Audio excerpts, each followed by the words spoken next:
प्रियंका कांडपाल जुड़ चुकी है हमारे साथ। जी प्रियंका, जरा बताएं यहाँ पर विस्तार से कि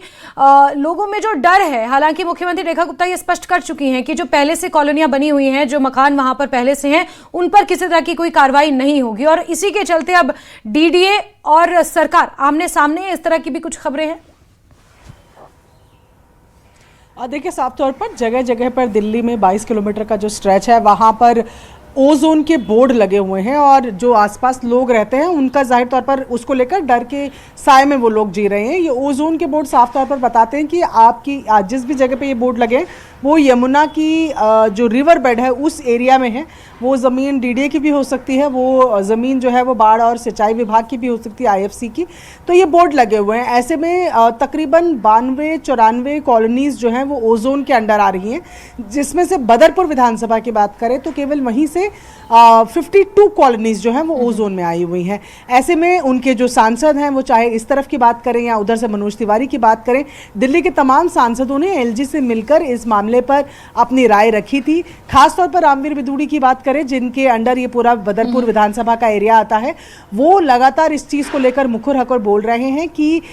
ये जो है ये गलत तरीके से मार्किंग हुई है। ऐसे में कई सालों पहले बसे हुए गाँव, 600-700 साल पुराने गांव जो है वो ओजोन में मार्क हो गए हैं। कई ऐसी कॉलोनी है जो कई सालों से यहाँ पर बनी हुई हैं, जिनमें सरकारी कनेक्शंस हैं, पानी है, बिजली है, स्कूल्स हैं, आयुष्मान मंदिर हैं, उन सबको भी ओजोन में मार्क कर दिया गया है, और ये गलती से हुआ है। पर जो लोग हैं उनका साफ तौर पर कहना है कि मौखिक रूप पे तो खुद सीएम ने भी कह दिया है कि जिनके भी घर बने हुए हैं वो नहीं टूटेंगे, ये केवल नव निर्माण के लिए है, कोई नया निर्माण ना हो उसके लिए है। लेकिन एक क्लैरिटी जो है वो डीडीए की तरफ से आना अभी तक बाकी है, क्योंकि ये तमाम चीजें जो हैं ये डीडीए नहीं कर रही है। यहाँ पर ये समझना बहुत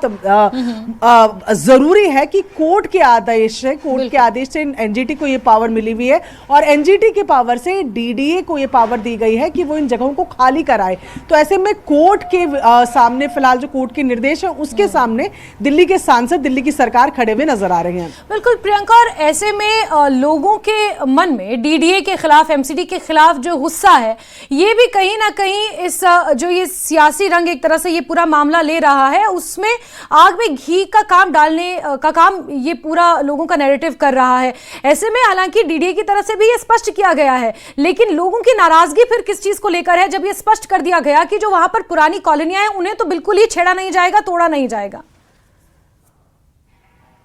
देखिए, ये स्पष्ट जो किया गया है ये दिल्ली की सीएम की तरफ से किया गया, और यहाँ ये समझना जरूरी है कि डीडीए एलजी के अंडर आता है। ऐसे में एक जो हम बात करें, एक स्पष्टीकरण अगर आ जाए एलजी की तरफ से या कोर्ट की तरफ से कि इनको क्या गाइडलाइन है, उससे फिर थोड़ी ज्यादा क्लैरिटी हो जाएगी। हालांकि लोगों को आश्वासन है क्योंकि सीएम ने इस बात को कह दिया है, लेकिन फिर भी वो लोग कह रहे हैं कि अगर रिटर्न ऑर्डर आ जाता डीडीए की तरफ से, एलजी की तरफ से, कोर्ट की तरफ से या एनजीटी की तरफ से, तो थोड़ी ज्यादा उनको तसल्ली रहती। तो वो ऑर्डर क्योंकि नहीं है, इसमें एक और बात बहुत क्लियरली समझना जरूरी है कि जो सांसद हैं दिल्ली के, जो बीजेपी के सांसद हैं, वो बसी हुई कॉलोनीज और गांव के लिए गए हैं। उनका भी साफ तौर पर कहना है कि अगर यमुना के अंदर या यमुना की क्लोज विसिनिटी में अगर कहीं पर निर्माण हुआ है तो वो टूटना चाहिए। वो उसके खिलाफ नहीं है, वो केवल उन जगहों के खिलाफ है जो कि यमुना से 3-4 किलोमीटर की दूरी पर है। बसावट जिनकी कई साल पहले हो चुकी है, 600-700 साल पुराने हैं, लोग वहां पर बसे हुए हैं, उनको वो कह रहे हैं कि ओ जोन से आप एफ जोन में लाकर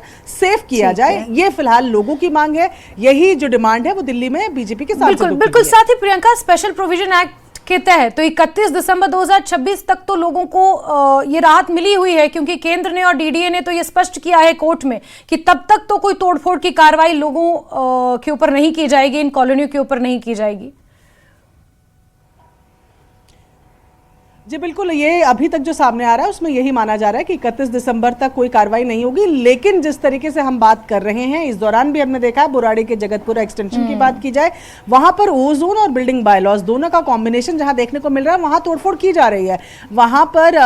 कुछ मकानों को, 2 मकानों को शायद जगतपुरा में बुलडोज किया गया है या एमसीडी के द्वारा तोड़फोड़ की गई है। तो वही हम कह रहे हैं कि तमाम ओजोन जो है वो इसकी जद में, जो तमाम ओजोन है वो उसकी जद में है, लेकिन रिलीफ की मांग जो की जा रही है वो उन कॉलोनीज के लिए की जा रही है जो एक बड़े डिस्टेंस में है यमुना के साथ, और साथ ही साथ जिनकी बसावट कई साल पुरानी, अब जो जमीन लेके घर बना रहे हैं वो इसकी जद में रहेंगे और मुमकिन है कि वो घर भी टूटेंगे। ठीक है, यानी एलजी की तरफ से अगर कोई क्लैरिटी आ जाए लिखित में तो शायद ये विवाद थोड़ा सा थम सकता है। प्रियंका, बहुत शुक्रिया हमारे साथ जुड़ने के लिए।